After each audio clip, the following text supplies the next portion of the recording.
नमस्कार।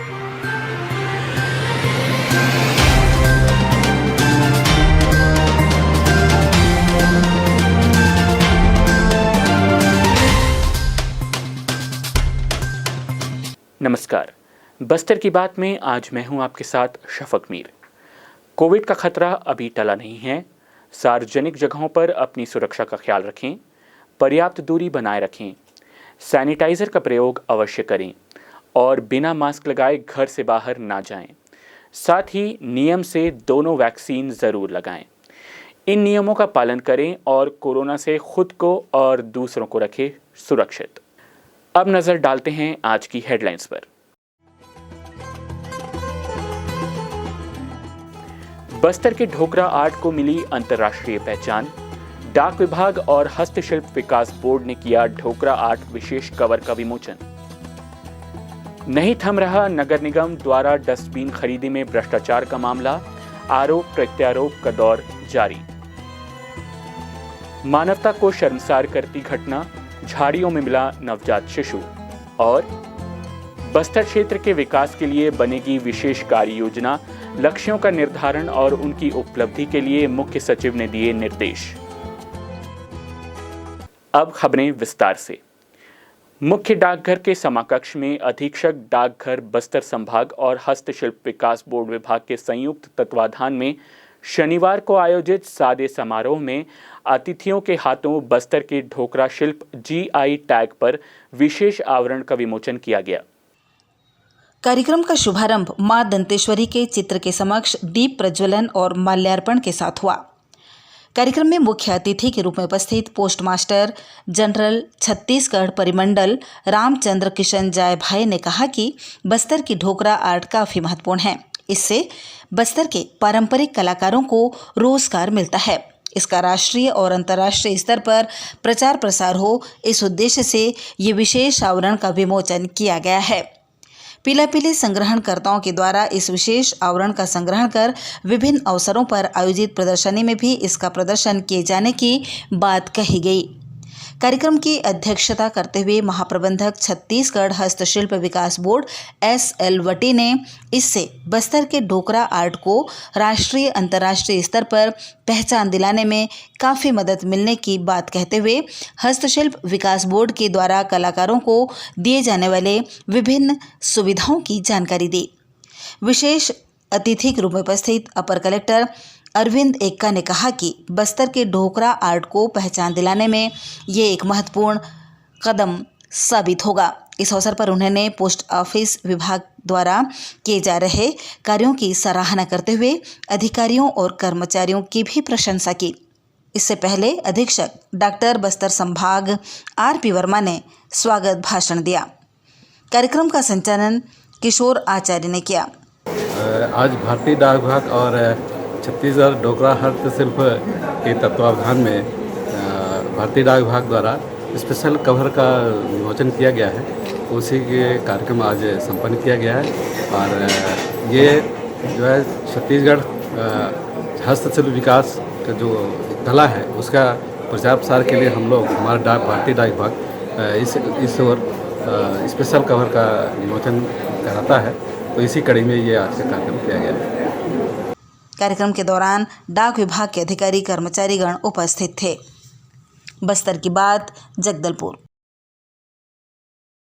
कलेक्टर रजत बंसल शुक्रवार को जगदलपुर शहर से लगे ग्राम आड़ावाल में स्थित अस्थबाधित, श्रवण बाधित एवं दृष्टि बाधित बच्चों के लिए संचालित आवासीय विद्यालय का निरीक्षण कर व्यवस्थाओं का जायजा लिया। निरीक्षण के दौरान बस्तर कलेक्टर ने निःशक्त बच्चों के लिए संचालित आड़ावाल स्थित आवासीय विद्यालय में अधिकारियों कर्मचारियों की समुचित उपलब्धता के संबंध में भी जानकारी ली। उन्होंने मौके पर उपस्थित अधिकारियों को स्टाफ की कमी को दूर करने के लिए शीघ्र भर्ती प्रक्रिया आरंभ करने के निर्देश दिए। उन्होंने इस आवासीय विद्यालय में फिजियोथेरेपी की सुविधा के संबंध में भी जानकारी ली। इस संस्था के अलावा सभी विकास खंडों में भी फिजियोथेरेपी की सुविधा उपलब्ध कराने के निर्देश दिए। श्री बंसल ने अस्थि बाधित बालिका छात्रावास में जगह की कमी को देखते हुए अस्थि बाधित बालिकाओं को श्रवण बाधित बालिका छात्रावास में शिफ्ट करने के निर्देश भी दिए। इसके साथ ही श्रवण बाधित बालिका छात्रावास के बच्चों को पास के अन्य सुरक्षित भवन में शिफ्ट कराने को कहा। बस्तर की बात, जगदलपुर। मातृत्व को शर्मसार करने वाला एक गंभीर अमानवीय कृत्य फिर सामने आया है। नगर सीमा से लगे ग्राम पंचायत आड़ावाल से लगे नकटी सेमरा रेलवे कॉलोनी जंगल के पास एक अज्ञात नवजात बच्चे को कंबल में लपेट झोले में भरकर झाड़ियों में फेंक दिया गया था। आने जाने वालों ने बच्चे के रोने की आवाज़ सुनी और झोले को निकालकर देखा तो उसमें नवजात बच्चा मिला। ग्रामीणों की सूचना पर पुलिस वहां पर पहुंची और बच्चे को महारानी अस्पताल उपचार के लिए पहुंचाया। इस संबंध में जानकारी देते हुए स्थानीय निवासी अविनाश ठाकुर ने बताया कि बच्चे को उसकी बहन मीना बिहारी ने उसे पाने के बाद पुलिस को इसकी सूचना दी। सूचना मिलते ही बोधघाट पुलिस प्रभारी धनंजय सिन्हा अपनी टीम के साथ घटनास्थल पर पहुंचे और बच्चे को लेकर महारानी अस्पताल में भर्ती कराया। जिन लोगों को बच्चा मिला था वे इस बच्चे को गोद लेना चाहते थे। सरपंच जयंती कश्यप के साथ मीना बिहारी अपने परिवार के सदस्यों के साथ बड़ी आस लगाए महारानी अस्पताल में बच्चे को प्राप्त करने के लिए इंतजार करते रहे। इस दौरान आवास ग्राम पंचायत के सरपंच जयंती कश्यप ने हमारे संवाददाता को बताया, बच्चे आपको कहाँ मिले? ये सर अपना ग्राम पंचायत आड़ावल और नकटी सेमरा के बीच में वो रेलवे क्वार्टर है, उस जंगल में मिली। झोला में फेंका गया था इसका। किस स्थिति में थे? वो झोला में एक साल के साथ मतलब साल था, उसमें लपट के झोला के अंदर डाल के फेंके थे इसमें। तो आप लोग कैसे देखे? सर उसमें रो रहा था बच्चा, तो कोई एक जन टहल रहा था तो वो देख लिया बच्चा को। तो मेरे को भी वहाँ से फ़ोन करके बुलाया गया कि मैडम यहाँ बच्चा को ऐसा करके फेंके। तो मैं तुरंत वहाँ पहुँची स्पॉट में। तब तक बोधघाट थाना से भी पुलिस भी पहुँच गई थी। तो उसके बाद तुरंत दिखापड़ी करके यहाँ पे महारानी हॉस्पिटल में लाई गई। तो साथ में मैं भी आ गई हूँ और उनको गोद लेने के लिए उनके पेरेंट्स से भी 2 जन उन लोग यहाँ से दिखापड़ी करके जो भी है नियम के तहत दिखापड़ी करके उनको गोद लेना चाहते हैं, अच्छा से पाल पोषण करना चाहते हैं। डायल 112 वाहन के साथ बच्चे को लेकर अस्पताल पहुंची मीना बिहारी ने घटना के संबंध में जानकारी देते हुए बताया, आपका? मीना बिहारी। कहाँ रहती हैं? आड़ावल। तो आप भी आने मतलब उस समय थे क्या जब बच्चे मिले थे? जी वहाँ उपस्थित थे। तो किस स्थिति में मिली बच्ची? बच्चा शॉल में लिपटा हुआ था और झोला के अंदर था तो उठा लिए थे जेंट्स में। इस बीच चाइल्ड लाइन के कार्यकर्ता वहां पर पहुंचे और बच्चे के संबंध में जानकारी हासिल की और मीना बिहारी और अविनाश ठाकुर के परिवार को समझाया कि कानूनी प्रक्रिया के बाद ही बच्चे को गोद लिया जा सकता है। अभी बच्चे को महिला एवं बाल कल्याण विभाग के माध्यम से झूला घर को सौंप दिया जाएगा। कानूनी प्रक्रिया पूरी किए जाने के बाद ही बच्चे को गोद में दिया जा सकेगा। नगर निगम द्वारा डस्टबिन खरीदी में भ्रष्टाचार का मामला थमता नजर नहीं आ रहा है।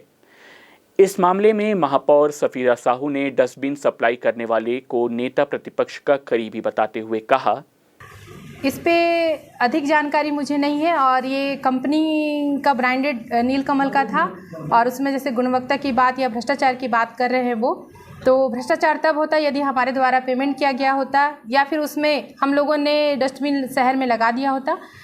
हम लोगों ने अभी तक शहर में डस्टबिन लगाया नहीं है। मापदंड के हिसाब से उसे दोबारा उसे चेंज किया गया है और सही अभी उसमें पाया गया है तो बिल्कुल लगाया जाएगा अब शहर में। कैंसिल हो सकता है 7,000 टेंडर कैंसिल नहीं हो सकता है। और नेता प्रतिपक्ष जी ने जो आरोप लगाया है तो मैं आप लोगों की जानकारी में दे दूं कि वो उनके खास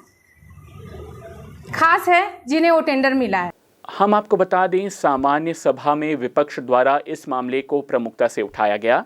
विपक्ष द्वारा लगाए गए गंभीर आरोप से महापौर घिरते नजर आई। उन्होंने इस संबंध में जो बयान दिया है उस पर अपनी प्रतिक्रिया व्यक्त करते हुए नेता प्रतिपक्ष संजय पांडे ने कहा, देखिए कितना गैर जिम्मेदाराना बयान है महापौर का। यदि वो सप्लायर मेरा खास है तो 2200 रुपये की डस्टबिन को 7,000 रुपये में खरीदने में आपकी क्या मजबूरी है? मैं तो महापौर जी को चैलेंज करता हूं कि उसको निरस्त करें उसको ब्लैक लिस्टेड करने की बजाय आप उपकृत क्यों कर रही हैं, उसको अवसर क्यों प्रदान कर रही हैं कि वो घटिया सामग्री को फिर से ला के दे। आखिर सब चीज़ आप ठीक करा लोगी, लेकिन जो बाजार में 2200 रुपये में बिक रहा है वो 7000 में नगर निगम कैसे खरीद रहा। प्रश्न ये है, प्रश्न अगर वो महापौर का खास है, मेरा खास है, तो निरस्त करे ना महापौर। मैं तो बोल रहा हूँ अगर वो मेरा आदमी है तो महापौर निरस्त करे ना टेंडर। उनकी क्या मजबूरी है कि मतलब 2200 रुपये का टेंडर, क्या 2200 रुपये का ट्विन बिन को 7000 में खरीदने की उनकी क्या मजबूरी है। अगर मैं तो चैलेंज कर रहा हूँ कि वो उस टेंडर को निरस्त करें। भाई मेरा आदमी है ना, तो उसका महापौर का क्या धर्म है कि उसको निरस्त करें। क्यों नहीं कर रही, क्यों उपकृत कर रही है उसको। पूरे बाजार को मालूम है जो ट्विन बिन है वो 2200-2500 रुपये का है, उसको आप 7000 में खरीद भी रहे हो, सप्लायर को उपकृत भी कर रहे हो, और उसके बाद आरोप कितना गैर जिम्मेदार ढंग से। और मेरा खास है, मैं तो चैलेंज करता हूं कि महापौर उसको निरस्त करके दिखाए अगर मेरा आदमी है तो। इसी तरह भारतीय जनता पार्टी नगर मंडल अध्यक्ष पूर्व पार्षद सुरेश गुप्ता ने उक्त डस्टबिन को दिखाते हुए कहा, डस्टबिन लगी है, यहाँ पे हम लोग खड़े हैं। ये डस्टबिन दिखाने का मेरा आप सबको आशा ये है कि ये डस्टबिन की खरीदी नगर निगम ने अभी की है, जिसका विषय परसों 2 दिन पूर्व नेता प्रतिपक्ष और भाजपा के सारे पार्षदों ने इसके भ्रष्टाचार को सामने उजागर किया, और कल सदन में भी, सामान्य सभा में भी इसके पुरजोर तरीके से इस खरीदी का विरोध किया। आपको बताना चाहूँगा कि ये डस्टबिन जिस तरह से बताया जा रहा है कि 7000 रुपये का और डुप्लीकेट कंपनी की ये डस्टबिन खरीदी गई है, और इसका अच्छे से अच्छे कंपनी का डस्टबिन जो है बाज़ार में इस माप का मैक्सिमम 2200 रुपये से ऊपर नहीं है। 35 लाख रुपए की डस्टबिन की खरीदी हुई। जब महापौर घिरती नजर आई तो उन्होंने अपने बाइट में कहा कि ये जो डस्टबिन है अभी हम इसका पेमेंट नहीं किए हैं। ठीक है, आपने डस्टबिन मंगा लिया 500 नग, भैया पेमेंट नहीं किया तो क्या वापस करोगे। दूसरा क्वेश्चन पे वो कहते हैं कि ये जो डस्टबिन खरीदी हुई है, ये नेता प्रतिपक्ष जो आरोप भ्रष्टाचार का लगा रहे हैं, ये सप्लायर उनके खास हैं। अरे भाई, आप इतने जिम्मेदार पद पे बैठी हैं, नगर की प्रथम महिला हैं, और आप पब्लिक के पैसे को इस तरह से बंदर बाट करने के लिए आम और ख़ास में बांटेंगे। 11 लाख की जो डस्टबिन खरीदी होनी थी उसे आप 36 लाख में खरीदी कर रहे हैं, और आपके पास जवाब नहीं है। तो कभी आप कहते हैं कि हम पेमेंट नहीं किए हैं, पहले इसको लगाएंगे तो पेमेंट करेंगे, दूसरा फिर आप घिरते हैं तो आप कहते हैं कि ये डस्टबिन नेता प्रतिपक्ष के खास ने सप्लाई किया है। अरे नेता प्रतिपक्ष आपको चैलेंज कर रहा है। उन्होंने सार्वजनिक bite, electronic media, print media, portal media में उन्होंने बाइट दिया है कि मेरा ये चैलेंज है कि यदि आप भ्रष्टाचार में लिप्त नहीं है तो इस टेंडर को कैंसिल करें और ठेकेदार को ब्लैकलिस्ट करें। अब देखना है डस्टबिन खरीदने का मामला कहां जाकर ठहरता है। वक्त हो चला है छोटे से ब्रेक का। ब्रेक के बाद मिलते हैं और खबरों के साथ।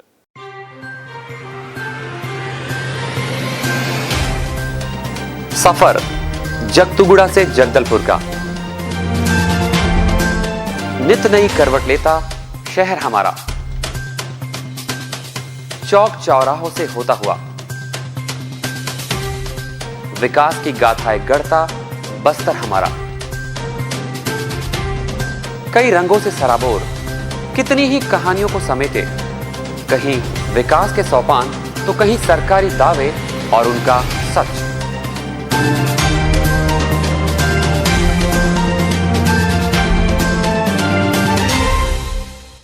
आतंक से दहलते जंगल, जमीन और जीवन, साहस और धैर्य से करवट लेती जिंदगी, राजनीति की चौसर के जाने अनजाने दांव, व्यवस्था की खूबी, कमी और खामी, खूबसूरत नजारे। अब होगी हर बात हमारे साथ, बस्तर की बात।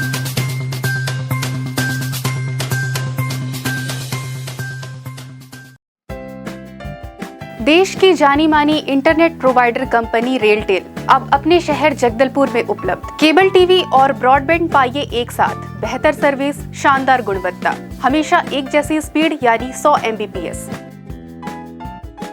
लॉन्चिंग अवसर पर पाइए विशेष छूट, राज्य के शासकीय कर्मचारियों हेतु 10% की छूट, साथ ही रेलवे कर्मचारियों के लिए विशेष छूट का प्रावधान।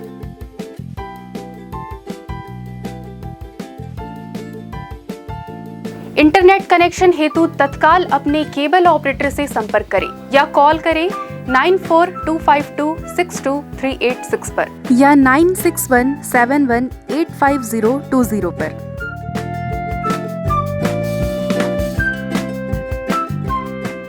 ब्रेक के बाद आपका स्वागत है बस्तर की बात में। आइए चलते हैं खबरों की ओर।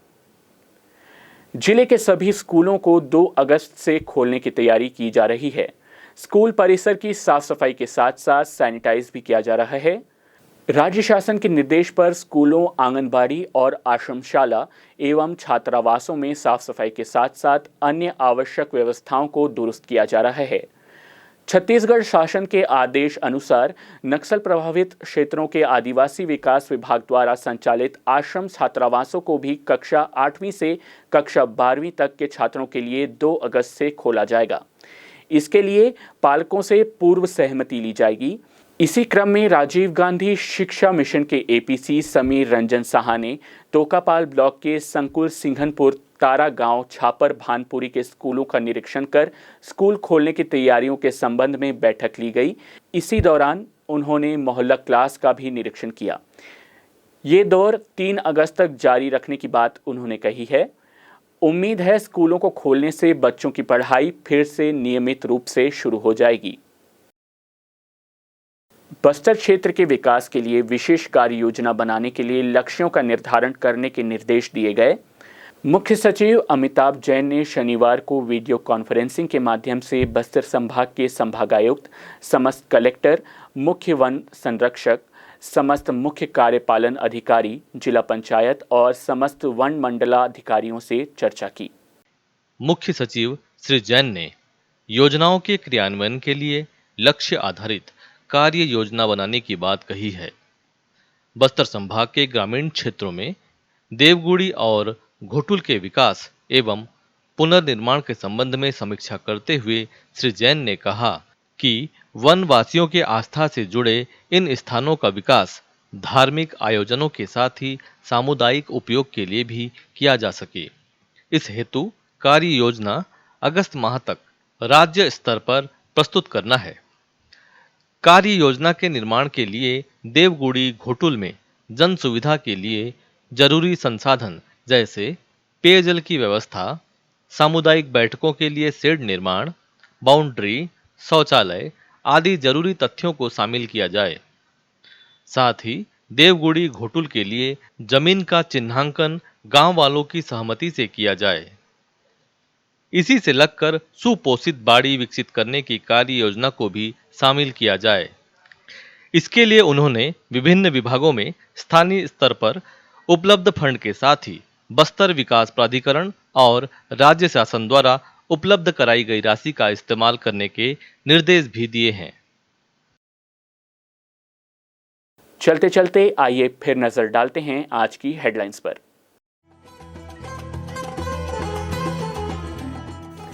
बस्तर के ढोकरा आर्ट को मिली अंतर्राष्ट्रीय पहचान। डाक विभाग और हस्तशिल्प विकास बोर्ड ने किया ढोकरा आर्ट विशेष कवर का विमोचन।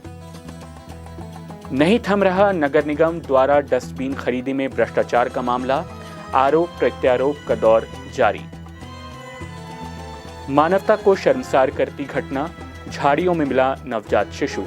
और बस्तर क्षेत्र के विकास के लिए बनेगी विशेष कार्य योजना, लक्ष्यों का निर्धारण और उनकी उपलब्धि के लिए मुख्य सचिव ने दिए निर्देश। बस्तर की बात में आज सिर्फ इतना ही। फिर मुलाकात होगी कुछ और खबरों के साथ। तब तक के लिए नमस्कार।